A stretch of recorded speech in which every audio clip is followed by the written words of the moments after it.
behalf of the President, welcome to the White House. I'm truly honored to be able to welcome organizations that literally represent millions of Americans and millions of businesses back here to the White House at such a critical time in our efforts to rescue the American people from the disastrous policies of Obamacare. I'm grateful to be joined by groups ranging from the Chamber of Commerce and NFIB to Concerned Women for America, the National Taxpayers Union, American Conservative Union, Club for Growth, and the like. But thank you to each and every one of you for the way your organizations have stepped forward to make the case to the American people that we can repeal and replace Obamacare with policies that are built on freedom, that are built on state-based reform, and that will give the American people access to the world-class health care that they need and deserve.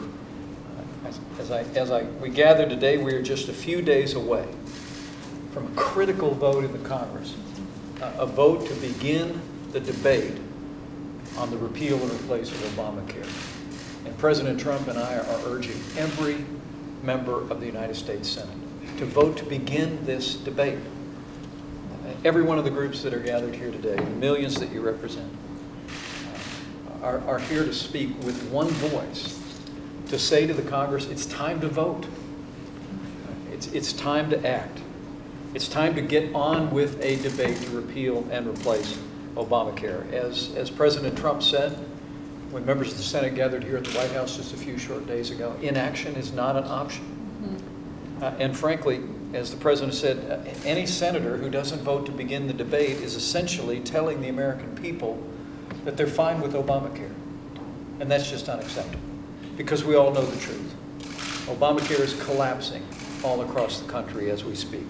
It's putting a burden on working families and American taxpayers and job creators all across this nation. We all remember the broken promises of Obamacare. I have Dr. Price here. He and I were both members of Congress when the debate over Obamacare happened in the Congress 7 years ago. I can still hear those promises ringing in my ears, can't you? That's right. If you like your doctor, you can keep it. Not true. If you like your health insurance, you can keep it. Not true. The cost of health insurance would go down if Obamacare passed. Not true. We all know the facts. Even though we were promised that families would save $2,500 a year in premiums if Obamacare became law, according to our analysis at HHS, the average Obamacare plan today costs nearly $3,000 more than a plan did as recently as 2013. While premiums are soaring, choices are plummeting.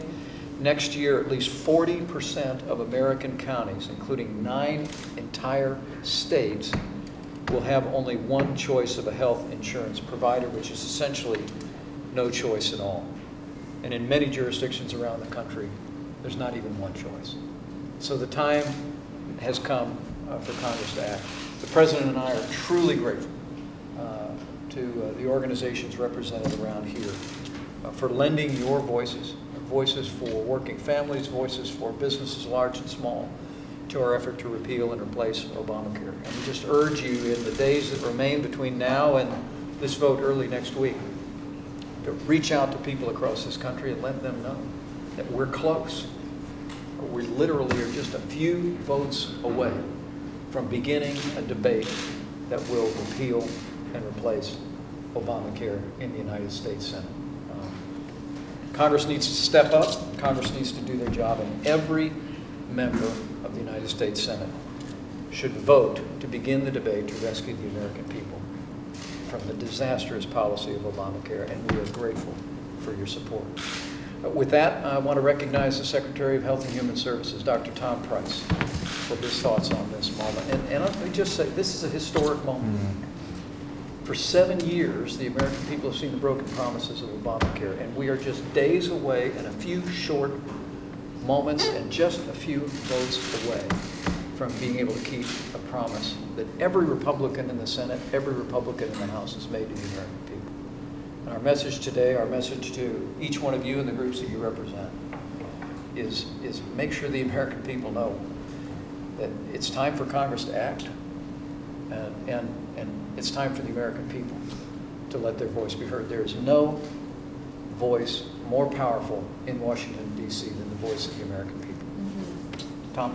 Thank you, Mr. Vice President. You're right. It is an historic moment. This is an historic room, and this is an historic time for the American people and for your organization. So I just want to thank you, lend my echoing words of the Vice President, but to thank each and every one of you for the productive and positive discussion and action that you have brought about over the past number of months. Time is of the essence. The fact is that the American people deserve and demand that Washington addresses their problems and their challenges. And this is a challenge that is not unknown to anybody who's been paying attention at all. And that is that the American people desire that health care be in the hands of people, in the hands of patients and their families and doctors, not in the hands of Washington, D.C. That's what this is all about. There are decisions that will be made over the next few weeks in states all across this land about what 2018 looks like from an insurance standpoint. And the decision that is made in the next few days in this town will dictate and determine what those decisions will be. So as people are wont to say, this problem demands an act of Congress.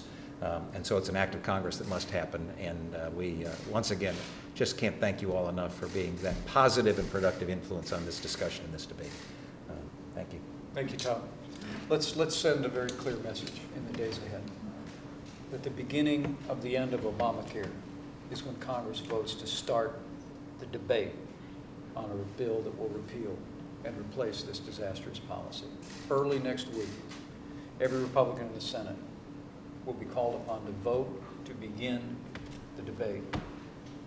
And we urge each and every one of you, all the platforms that you have, and all the millions of Americans that you reach, to make sure every American knows that every Republican in the Senate should vote to begin the debate. Because once we begin the debate, the President and I are confident, working with all of you, working with the majority of the United States Senate, that we will pass legislation out of the Senate. We will move this legislation forward, and we will rescue the American people from the disaster of Obamacare. So let's go to work. Thank you all very much.